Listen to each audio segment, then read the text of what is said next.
बलांगीर गाँवर सरगापल्लीर रास्तार शुभुछि मद दुकान खोलिबा एठी चलिबो नाही। आम दाबी न्याय्य दाबी सरकार तुमे मानि नियो। जदि न मानिबो आगामी दिन में लड़ई हेबो। महिला माने आईन हाथ को नेबे, मद दुकान भांगिबे। एभली केते कोन आउ स्लोगान रे स्वर मिसई थांती गाँवर महिला माने। समस्तंकर मन भितरे भरी रही थाए मद पाई घृणा आउ मद दुकान प्रति आक्रोश।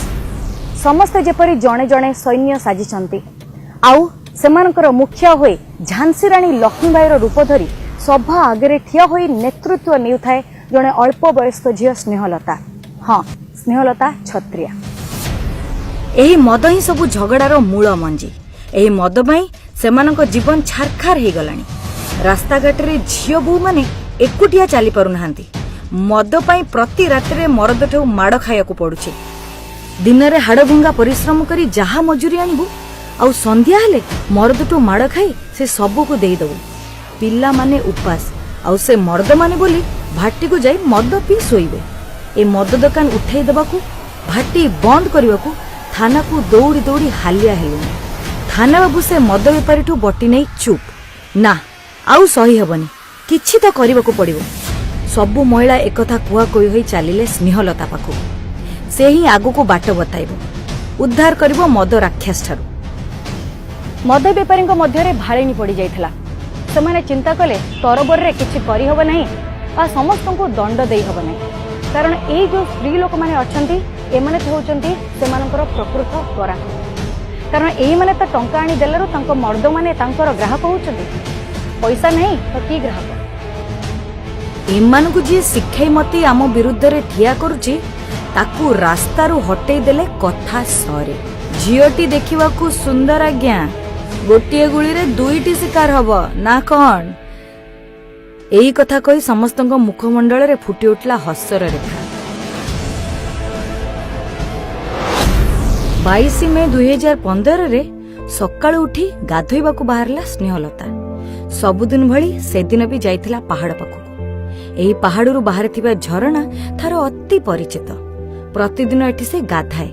ए बणरे लुच्च काली खेले। एही प्रकृति सहित से निज मन कथा हुए। एमाने परा तार सांग।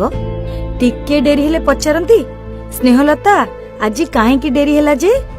झरणार पानी को हाथ हलाई दे ताकू आलिंगन करबाकू उद्यत हुंते सुभिला किछि व्यक्तिଙ୍କର अटहास्य। कहार शब्द पछुको ने देखे तो 4-5 जन वरिष्ठ गुंडा श्रेणी व्यक्ति ठिया होइछन्ती। अरे एमन तो कोंटी देखिला बळी लागुछि।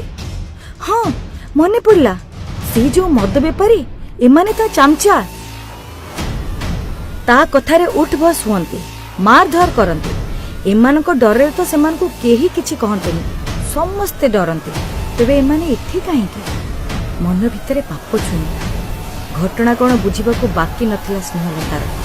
से एक निश्वास रे दौड़िबाकू आरंभ कला। दौड़िला भी, किंतु शिकार चारि दिगरु शिकार को धरिबा पे घास बसेवा परी एमान भी सब प्रस्तुत कर सारिथिले। जेउ दिग को दौड़ले भी सबु जगह से निजको आविष्कार कला शिकारीर जाल भितरे।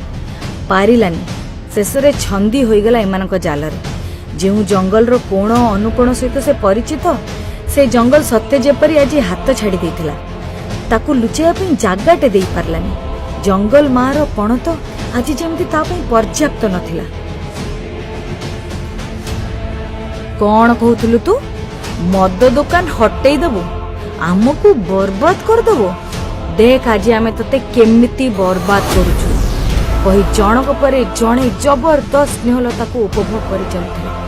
आउ जंत्रणा रे चित्कार करी उठला। से जेते जोर रे से चित्कार करथिला सेते अधिक आत्मतृप्ति लाभ करथिले मनुष्य के दानव मन। कालीठू गाँ रे चहल पड़ी जाइछे। स्नेह गाधेबा को जाई घर को फेरनी। कौन हेइचे तार? बाटबणा हेइ जाइछे कि ना केउ जंगली जंतु हाबुड़े पड़ी जाइछे? एमिति अनेक आशा आशंका भितरे परिवार वर्ग गाँ लोकों सहित मिसी ताकू खोजिबार व्यस्त। पुलिस रे एफआईआर भी दिया जाइछे, किंतु फल शून्य। बा उपरको आस, तम स्नेह परा एठी पड़छि। ताकू मारी एठारे पकाई दिया जाइछे। तमे अन्य आड़े खोजले पाइबो केमिति? जेमिति एही कथा गुड़ा तालिम कान रे किए कही दउथिले। गाँ लोकन को धरी एका ख्याल रे माड़ी चलथिला से। अरे कुआडे चलीचु? काली बा ये सबु जगह आमे खोजी सारचु, आज पुणी थरे एटिके आसले लाभ कौन? समय बर्बाद, चाल अन्य आड़े खोजिबा। गाँ भाई मानकर एभली कथा किंतु तालिम कान रे पड़ू नथिला। हठात समस्ते गोटे स्थान रे स्थाणु पलटि गले। कौन एठी तो गोटे किए मनीष पड़ला भली दिसुची? एका निश्वास रे दौड़ी गला तालिम ता बापा। अरे एठी मो स्नेह अनै पारलानी से। कि विभत्स दृश्य, देह सारा खंडिया खाबरा कटा दाग कामुड़ा चिन्ह आउ देखि पारु नथिला से। अनै पारलानी से। कि विभत्स दृश्य। गाँ रे हल्ला हे गला। स्नेहलता को धर्षण करी मारी दिया जाइछि। एही कथा सुनी गाँ रे महिला माने आउ थय धरी रही पारु नाहंती। आमो पई कि जीवन देइछि, आमको जबत करबा पई जहाको मारी दिया जाइछि ताको न्याय मिलिबा दरकार। दोषी को दंड न मिलिबा जाए आमे माने शांति रे रहिबु नै। 22 तारिख रु 29 तारिख हेलानी। समस्ते जानिचंती दोषी की। आउ ए पुलिस ताको धरुनी काहेकि? से बाहर आराम रे निस्सको फुले बुलुछि आ परोक्षरे समस्त को धमक दउछि। देखिलो तो तम नेतार अवस्था, आम विरुद्ध रे जिए जीव तार भी एभली अवस्था हबो। धीरे धीरे आदिवासी मेली बड़ हबाकू लागिलानी। मानव अधिकार कर्मी और सामाजिक कर्मी माने आसे सब पहुंची सारे। कथाटा को बड़ न हबो किए कहि पारे? केतबेले पुंजीभूत असंतोष जोर रे जड़ी नउथिबो से कथा किए कहिबो? तेणु निर्देश आसिला यथा शीघ्र घटनाटी को आयत्ताधीन कर। सरकारଙ୍କର निर्देश पाई जिलापाल महोदय सेठारे पहुंची क्षतिपूरण बाबदरे निज तरफरु 5000 टंका धराई देई बाकू कहिले, प्रथमे यहाँ रख, शुद्धिकर काम कर, मु तमर क्षतिपूरण व्यवस्था करुची।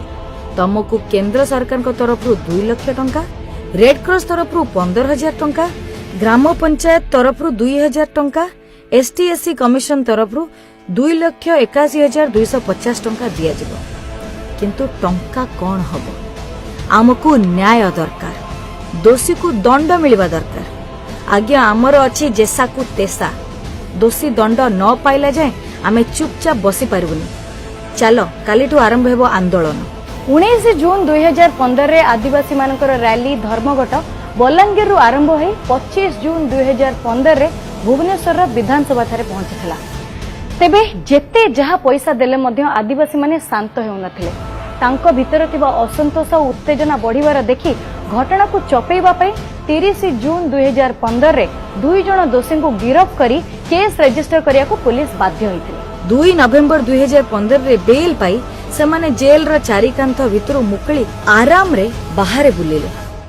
आउ गाँ लोक माने एही आशा रे अछंती तदंत चलीछि, दंड तो सेमाने निश्चय पाइबे। निरीह आदिवासी माने भाबिले पुलिस गिरफ्त करछि जेतबेले दंड तो पाइबे निश्चित। एमाने खुशी हे गले, बुझी पारलेनी सरकारଙ୍କର फंदी फिकर। निरीह सरल आदिवासी माने एही चक्रव्यूहर रचना को बुझी पारिथांते बा केमिति? किंतु स्नेहलतार आत्मा बण जंगल भितरे चित्कार करी कहूची, हे श्रेष्ठ प्रशासक नवीन सरकार, एहा कोन तुमर स्वच्छ शासन? एहा कोन तुम मां को सम्मान रो नारा? धीक तम प्रशासन, धीक तम सुरक्षा व्यवस्था, धीक तम शासन। गोटे निरीह दलित झील को न्याय दे पारल नहीं, सेत्रे पुणी नंबर 1 श्रेष्ठ प्रशासक।